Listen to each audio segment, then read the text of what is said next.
กราบทักทายสบายดีพี่น้องทุกคนและก็ FC ทุกคนที่กำลังติดตามและรับชมคลิปวิดีโอของเบาคุยอยู่นะ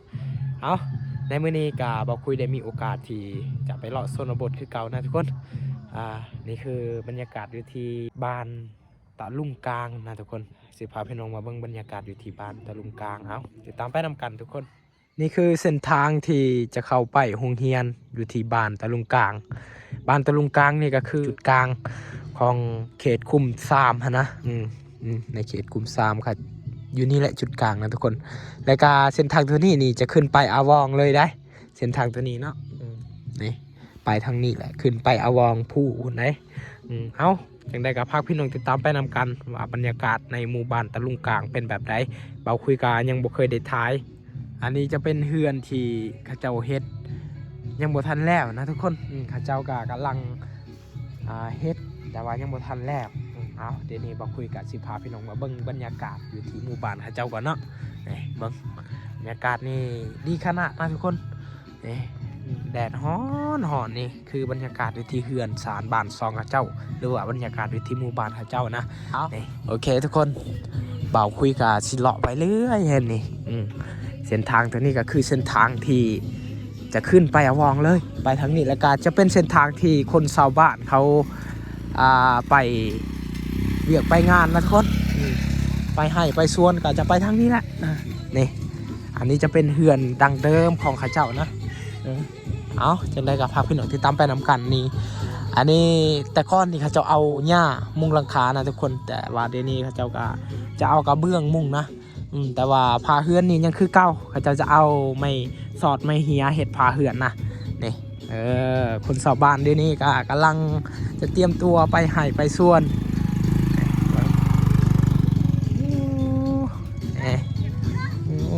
คนชาวบ้านเดี๋ยวนี้ข้าเจ้าก็มาอยู่นำกันอยู่พี่นะทุกคน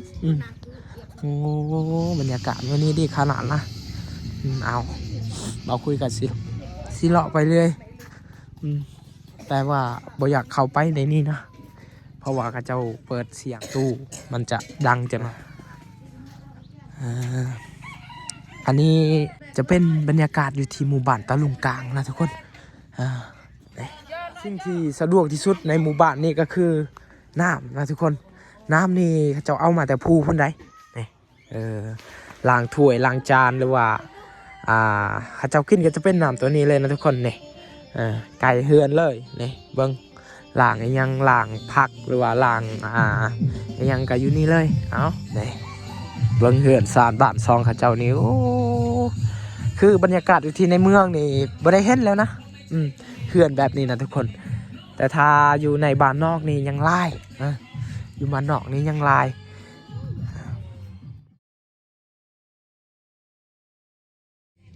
อยู่บ้านที่บอกคุยท้ายนี่ก็จะเป็นส่วนเผากาโดคือเก่านะทุกคน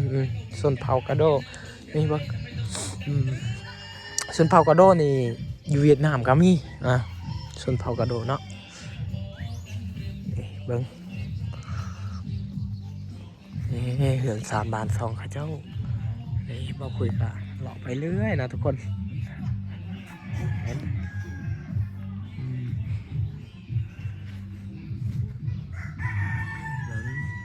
ตัวนี้จะเป็นคอไก่ค่ะเจ้านะทุกคนเจ้าเห็ดแบบนี้เลยคอไก่คักเนาะเลี้ยงไก่เลี้ยงยังแบบไก่นี่ค่ะเจ้าบ่ปล่อยออกนะทุกคนค่ะเจ้าให้มันอยู่ในนี่เลยนี่ปังไก่ค่ะเจ้าก็ลายได้ช่วยnó lên nhá po năng nhà đào thân nó lầnช่วยหน่อมาญาดาวตะกอนnó lầnนี่ข้าเจ้าบ่ปล่อยได้ทุกคนนี่ข้าเจ้าไว้ยุดนี่เลยโอ้นี่น้ำข้าเจ้านะทุกคนป้าคักอาลีน้ำข้าเจ้านี่เดี๋ยวนี้ก็จะเป็นส่วนพักนะแล้วมาราวเกล่างยังนี่แล้วมาราวกล้อหลังห้อยนะทุกคนแต่มาบอกแปลกลอนเนาะเดินตะเรียบโอ้เจ้าไปเก็บอยู่นำห้วยตะเรียบนะทุกคนแล้วก็ไปเฮ็ดกินสู่ครอบครัวกินเบิ่งน้ำกันสะดวกดีเอาเบิ่งคนชาวบ้านเขาเจ้าก็ กำลังไปให้ไปสวนเพราะว่าอันนี้คือบรรยากาศตอนเช้านะทุกคนนี่เฮือนซานบ้านซองเขาเจ้านี่ก็จะคล้ายๆกันหมดนะทุกคนของตารางเฮือนนี่ก็จะมีฟืนเอาประมาณนี้ปอหรือกระลังนี่ค่ะเจ้าไปลกมันต้นนะทุกคนปกเรียกกล้องเลยแหละนะไม่เขาถามมาไปส่งแห้งบอแล้วอะบอแมนของเราเองนะเห็นไหมไงโดดเยอะลังมือนี่เขาเจ้าไปตัดลำมันต้นยังบ่ทันได้ลกนะทุกคนเอาโอเคโอเค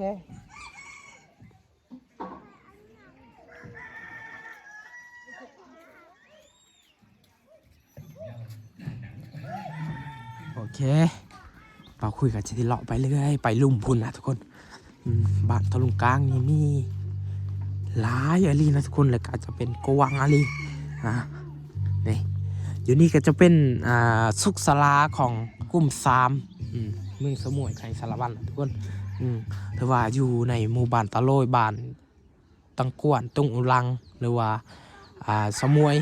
ก็เวลาเจ็บไข้ก็จะไปหาสุกสลาอยู่นี่นะทุกคนอยู่นี่คือจุดกลางของกลุ่ม3เขาเจ้านะนี่เฮือนซานอยู่นี่จะเป็นเฮือนครัวเขาเจ้าเฮ็ดอันนั้นจะเป็นเฮือนตอนหับแขกหรือว่าอยู่นอนนะนี่บรรยากาศทุกคนนี่เป็ดไก่เขาเจ้าหลายเห็นเขาเจ้าเลี้ยงเป็ดไก่นี่โอ้ยเนาะปลาสะอ่อนเทเด้บรรยากาศนี่ดีขนาดนะเอาไปทุกคนเราก็จะไปเราไปเรื่อยนี่บังทำมาจ่าบ่เอาขอกไก่ข้าเจ้านี่จะเฮ็ดแบบทรงเฮือนเลยนะทุกคนอันนี้จะเป็นขอกไก่ได้นี่ได้ขอกไก่ข้าเจ้าเห็นบ่โอ้บรรยากาศในมือนี้นี่เบิ้งทรงเฮือนข้าเจ้านี่จะคล้ายๆกันหมดนะทุกคนข้าเจ้าเฮ็ดแบบยาวแบบซีเลยเลยกาอยู่ฝั่งนั้นจะเป็นเฮือนครัวฝั่งนี้จะเป็นเฮือนยูนะทุกคนเฮือนครัวกับเฮือนยูนี่ข้าเจ้าเฮ็ดนำกันเลยแต่ว่าข้าเจ้าก็จะเฮ็ดห้องไว้นะทุกคนข้าเจ้าจะ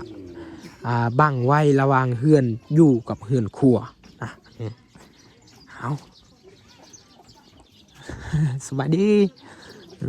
ไปทุกคนหล่อไปเรื่อยเอานี่บางคนสาวบานอยู่นี่จะเป็นเส้นทางรถใหญ่เลยได้นี่คนสาวบานเจ้าก็จะเริ่มไปเวียกไปงานเอาเส้นทางตัวนี้จะเป็นเส้นทางใหญ่ไปเทิงพุ่นจะเป็นเมืองสมุยไคสารวันถ้าว่าไปฝั่งนี้นี่จะเป็นหอดชายแดนเวียดนามเลยได้อันชวนนั่นเลยตัวมาปอหรือกระลังโอ้เพิ่นไปลกมันต้นนะทุกคนใช่ง่ายเยอะหรึกบ้านไงไปไงเยอะ2-3 มือเลยค่ะจะลกมันต้นยังไม่ทันแล้วนะทุกคนเอาโอเคนี่เบิ้งคนชาวบ้านเจ้ากำลัง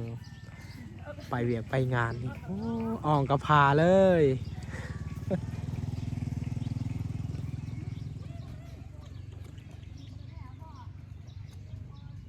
มาพบไปได้ย่องไปได้ย่องแต่เนาะเขาทำมาใกล้ว่าให้เขาเจ้าแต่นี่ไปหาให้นะเขาว่าบอกใกล้ปันไดแต่ว่าต้องได้ขึ้นผู้นะทุกคนเวลาไปแล้วเขาก็ต้องย่างอีกนี่เอาโอ้บรรยากาศในมือนี้ดีขนาดนะทุกคนคนสอบบ้านเจ้าไปมาเส้นทางตัวนี้แหละจะเป็นเส้นทางเดียวไปหาชายแดนเวียดนามเลยกับไปหามือสมวยแขวงสารวันนะทุกคนอยู่นี่จะเป็นโรงเรียนประถมแต่ว่าครั้งนี้นี่จะเป็นโรงเรียนมัธยมนะโรงเรียนมัธยมแหละอยู่นี่แต่ว่าโรงเรียนประถมแหละอยู่นี่อยู่ฝั่งนี้เอา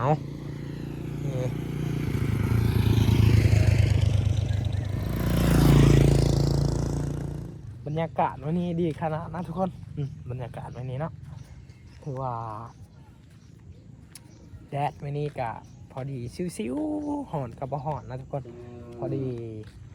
เหมาะกับการถ่ายทำวิถีชีวิตคนชาวบ้านนะ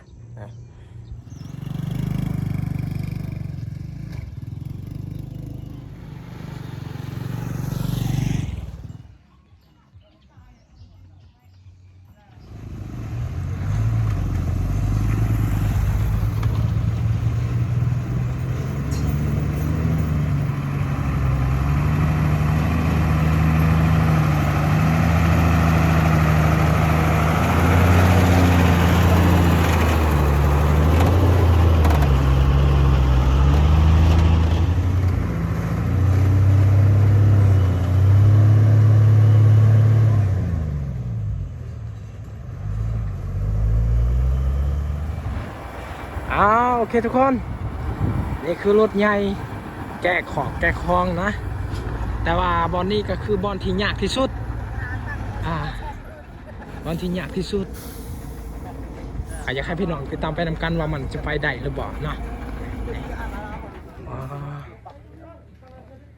เป็นยังไงบ้าง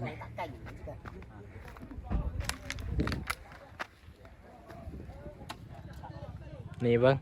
คนชาวบ้านเขาก็จะแบ่งเส้นทางก่อนเพื่อรถตัวนี้ข้ามได้นะทุกคนขนาดรถตัวนี้ก็ไปยากแล้วนะทุกคนนี่บอลนี้แหละบอลที่ยากที่สุดนะเส้นทางก็เราต้องได้ขุดให้มันดีๆหน่อยนึงจึงรถไปได้นะทุกคน